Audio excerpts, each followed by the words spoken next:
Bonjour Sam, bonjour Pablo, bonjour Julie, bonjour tout le monde.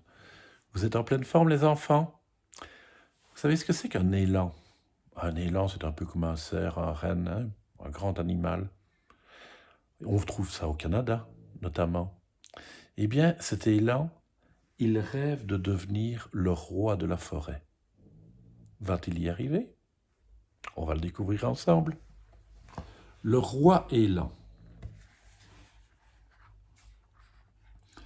Un élan se tenait au bord de l'eau et buvait à longs traits.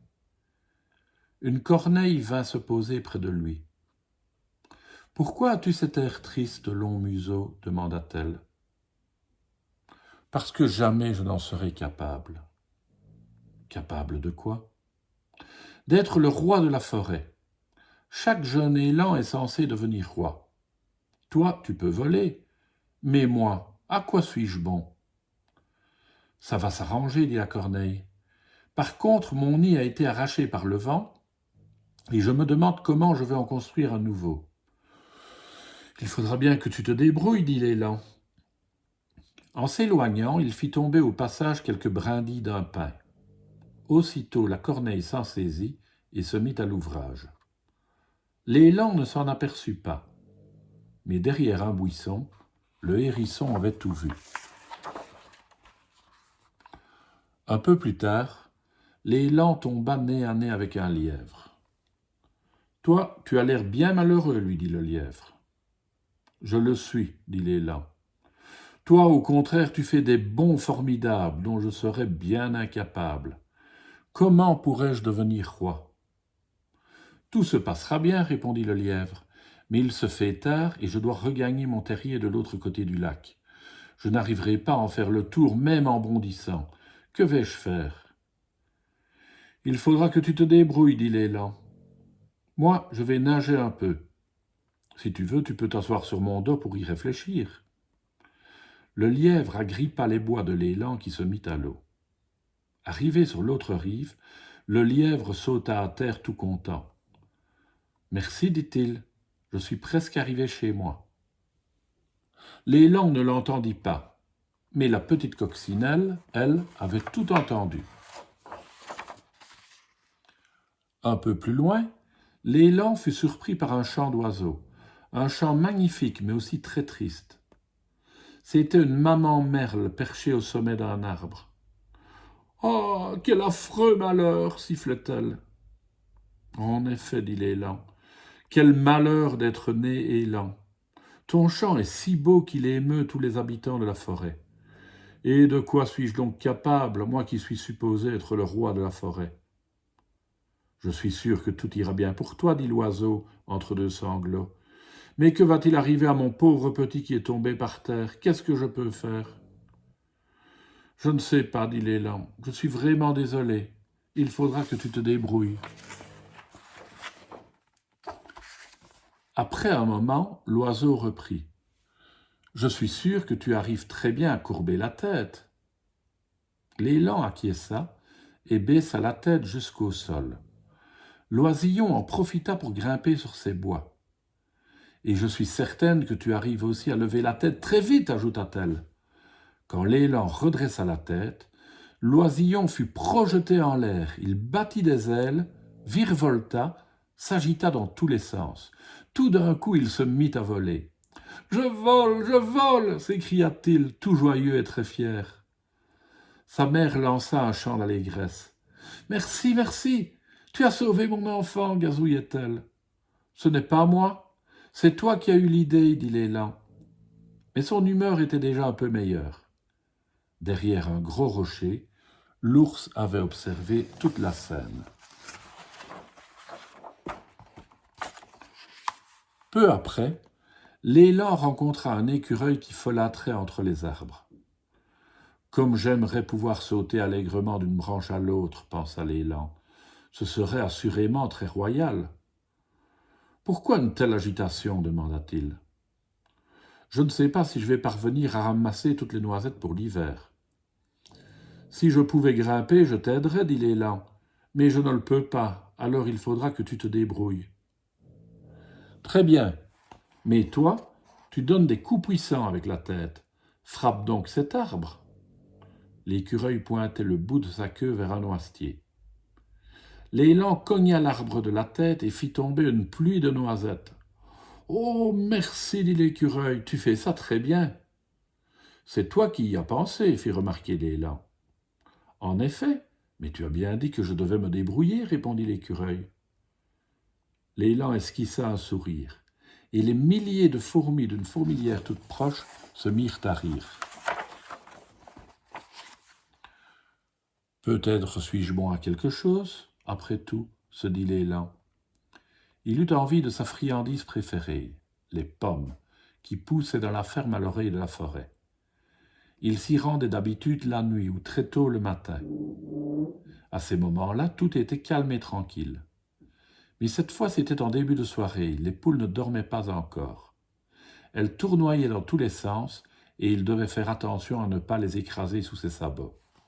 La truie était là aussi, dans son petit enclos. « Qui es-tu donc » grogna la truie. « Je suis un élan, dit l'élan. Je viens de la forêt, juste pour manger quelques pommes. Elles sont vraiment délicieuses et me font oublier que je dois être roi. »« Tu ne veux donc pas être roi ?»« Si, mais je ne crois pas que j'en suis capable. »« Ah bon ? Moi, je suis enfermé ici. Est-ce qu'il y a des cochons dans la forêt ? » ?»« Oui, on les appelle des sangliers, dit l'élan, mais je n'en ai jamais vu. »« J'aimerais tant être un sanglier. » L'élan croqua quelques pommes juteuses, pendant que la truie imaginait une vie libre et dans la nature, hors de son petit enclos. « Si tu étais roi, tu pourrais m'aider à sortir, dit la truie quand l'élan eut fini de manger. « Peut-être, fit l'élan, mais il faudra quand même que tu te débrouilles par toi-même. » La truie grogna et fronça les sourcils en réfléchissant. « Tu sembles avoir de grandes pattes puissantes, dit-elle.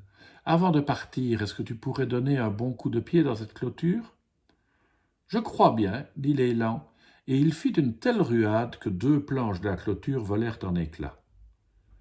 Merci, dit la truie. C'était ton idée, dit l'élan. Toutes les mouches de la porcherie applaudirent en agitant les ailes. Cette nuit-là, l'élan erra à travers la forêt. La lune brillait dans le ciel comme une pomme d'argent. Il entendit un hibou ululer. Il vit des chauves-souris voler entre les arbres comme des feuilles toutes noires. « Demain, ruminait-il, demain je dirai à tous les animaux que je ne peux pas être leur roi. Ils peuvent parfaitement se débrouiller tout seuls. » Puis il s'endormit en s'appuyant contre un bouleau.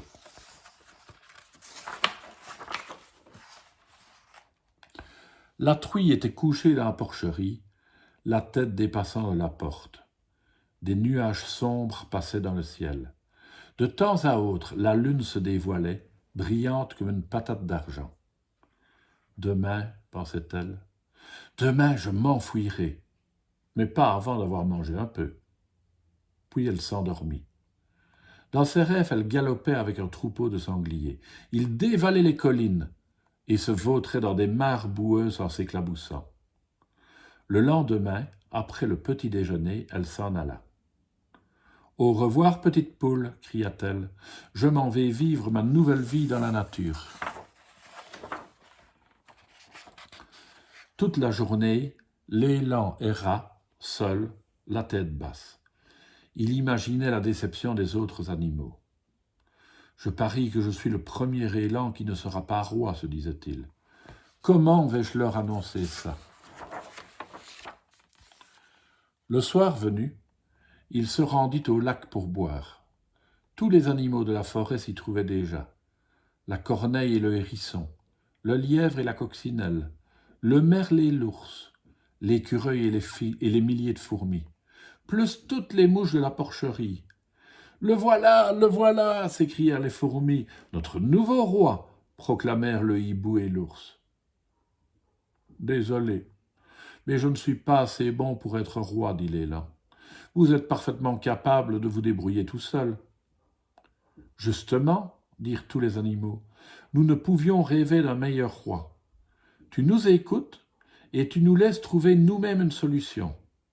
Et comme ça, tout finit toujours par s'arranger pour le mieux. » En entendant ces paroles, l'élan fut rempli de fierté. « Très bien alors, c'est décidé, dit-il en posant fermement le sabot devant lui. Et tous les animaux de la forêt l'acclamèrent avec enthousiasme. Soudain, ils entendirent un pauvre petit « ouin, ouin » dans les fourrés. C'était la truie. Son groin était couvert d'épines. Elle avait voulu manger l'ébeille d'un genévrier. « Je me suis promenée en liberté toute la journée, dit-elle, mais j'en ai assez maintenant. Ma porcherie me manque, et les poules aussi, mais je ne sais pas comment rentrer chez moi. »« Je vais te montrer le chemin, dit l'élan. » Il raccompagna la truie d'un pas majestueux et royal.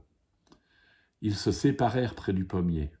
« Au revoir, roi élan, dit la truie. »« Au revoir, dit l'élan, quand la truie fut en sécurité chez elle. » Longtemps, la truie raconta aux poules sa folle journée de liberté en pleine forêt et leur parla de son cher ami, le très sage et populaire roi élan. Et que croyez-vous que les poules lui répondaient ? « Cote, cote, disait-elle. Et moi, que croyez-vous que je vais vous dire maintenant ? À demain, les enfants.